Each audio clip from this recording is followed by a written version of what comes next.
مراد ہوتی ہے۔ بیوی کا صالحہ ہونا، خوبصورت ہونا، نیک ہونا، فرما بردار اور مطیع ہونا، خاوند کے اوپر تحکم کا مزاج نہ رکھنے والی ہونا، خاوند کے مال میں اور اس کی آبرو میں خیانت کرنے والی نہ ہونا، یہ بیوی کی خوبیاں ہیں۔ ایک روایت میں آیا کہ جب تم اسے دیکھو تمہیں خوش کر دے، اور ایک روایت میں صالحہ بیوی کی تعریف یہ کی گئی جو دینی امور میں تمہاری مددگار ہو۔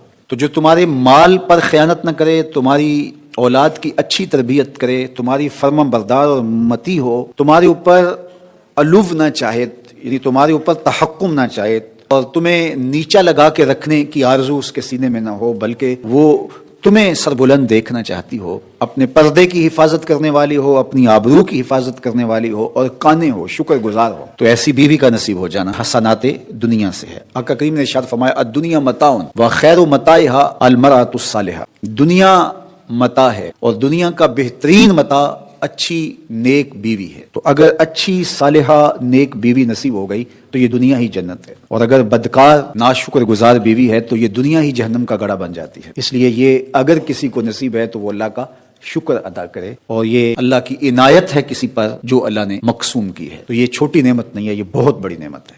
تیسری چیز ارشاد فرمائی المرکب الحنی، تیز رفتار نشیط گھوڑا، اور چوتھی چیز ارشاد فرمائی الجار نیک ہمسایہ۔ تو کسی کو نیک ہمسایہ نصیب ہو، کشادہ گھر مل جائے، نیک صالح پاکیزہ مزاج خاتون نصیب ہو جائے، اور اپنی ضرورت کے لیے اچھی سواری مل جائے، تو وہ دنیا کی خوش نصیبی اور دنیا کی فیروز بختی سمیٹ چکا ہے۔ یہ چار چیزیں ہماری زندگی کی خوش نصیبی میں سے ہیں۔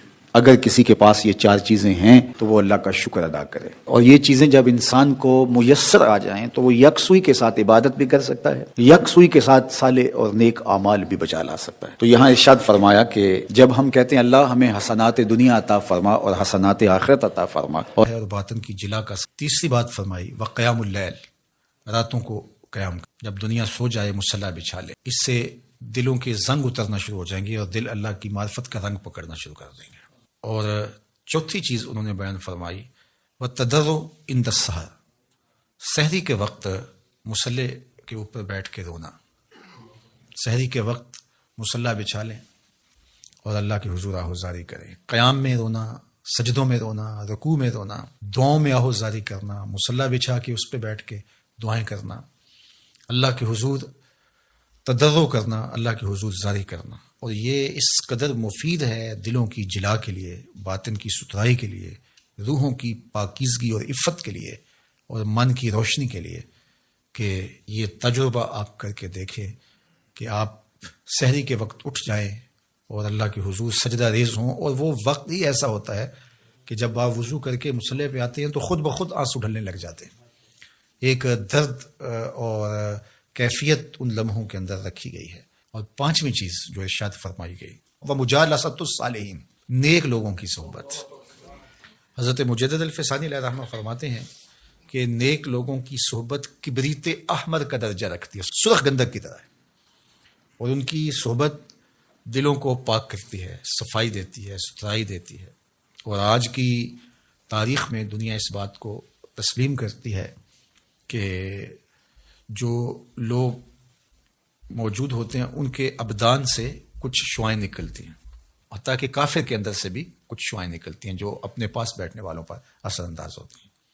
تو اسیری لہریں نکلتی ہیں مختلف لوگوں کے وجود سے، تو اگر وہ اچھا ہوگا تو اس کے اثرات لوگوں کے اوپر مرتب ہوں گے، اور اگر وہ برا ہوگا تو اس کے اثرات برے اس کے اوپر مرتب ہوں گے۔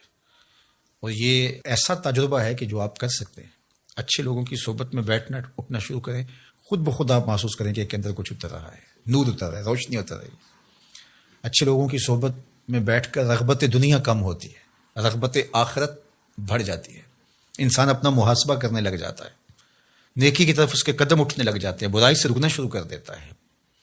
اور برے لوگوں کی صحبت میں بیٹھنا شروع ہوں گے تو آپ کی نمازیں چھوٹنے لگ جائیں گی، آپ کی نظر میں ناپاکیزگی آنے لگ جائے گی، آپ کی سوچوں میں آوارگی آنے لگ جائے گی، طلب دنیا بڑھنا شروع ہو جائے گی، تکبر، رونت، غرور، یہ سب کچھ اترنا شروع ہو جائے گا برے لوگوں کی صحبت سے۔ اس لیے برے لوگوں کی صحبت سے ایسے بھاگا جائے جیسے کسی موذی جانور سے بھاگا جاتا ہے۔ رومی نے تو کیا خوب کہا کہ تا توانی دور شو از یار بد بدتر بود از مار بد.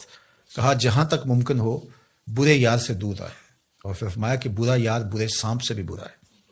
وہ کیوں؟ کہا کہ سانپ لڑتا ہے تو جان لیتا ہے، برا یار لڑتا ہے ایمان لیتا ہے، آخرت برباد کر دیتا ہے. اس لیے اچھے لوگوں کی صحبت کو تلاش کرنا چاہیے، اور اچھے لوگ مل جائیں تو ان کی صحبت کو غنیمت سمجھنا چاہیے. مجھے واصف علی واصف مرحوم کا ایک جملہ یاد آیا. انہوں نے کہا تھا جس شخص کے بارے میں تمہیں شک ہونا کہ اللہ کے قریب ہے اس کے نیڑے لگ جاؤ. تمہیں شک بھی پڑ جائے کہ یہ بندہ اللہ کے قریب ہے تو پھر اس کے نیڑے لگ جاؤ، اس کی غلامی اختیار کر لو، اس کی نوکری اختیار کر لو، اس کی صحبت اختیار کر لو. تو یہ 5 چیزیں حضرت یحییٰ بن معاذ فرماتے ہیں کہ اجڑے ہوئے دلوں کو آباد کر دیتی ہیں، بیمار دلوں کے لیے پیام شفا ہے، اور دلوں کے زنگ اتار کے اللہ کی معرفت کا رنگ دیتی ہیں. اور ان میں سے قراءۃ القرآن بالتفکر، دوسرا خلاء الباطن، تیسرا قیام اللیل، اور چوتھا التضرع عند السحر، اور 5واں مجالسۃ الصالحین، نیک لوگوں کی مجلس صحبت. میاں صاحب نے بھی کہا تھا صحبت مجلس پیر میرے دی بہتر نفل نمازوں، ہک ہک سخن شریف سنے دا کردہ ماہر مرازوں. اللہ اکبر. چونکہ ظاہر ہے جو خیر پر مشتمل بندہ ہوگا تو وہ جب بھی بیٹھے گا خیر ہی بانٹے گا. الاناؤ یترشح بما فیہ، برتن سے وہی ٹپکتا ہے جو برتن کے اندر ہو. تو کسی اچھے آدمی کی صحبت میں آپ بیٹھیں گے تو وہ خیر ہی دے گا، وہ آپ کے لیے رحمت کا سبب و ذریعہ بنے گا. اور برا آدمی چونکہ اس کے اندر ہی شر ہے، اس کے اندر ہی برائی ہے، تو وہ خیر دے ہی نہیں سکتا چونکہ اس کے اندر ہے ہی نہیں. تو اس کے اثرات ضرور مرتب ہوں گے. اور اللہ کے محبوب علیہ السلام نے اچھے جلیس اور برے جلیس کی مثال دی کہ جو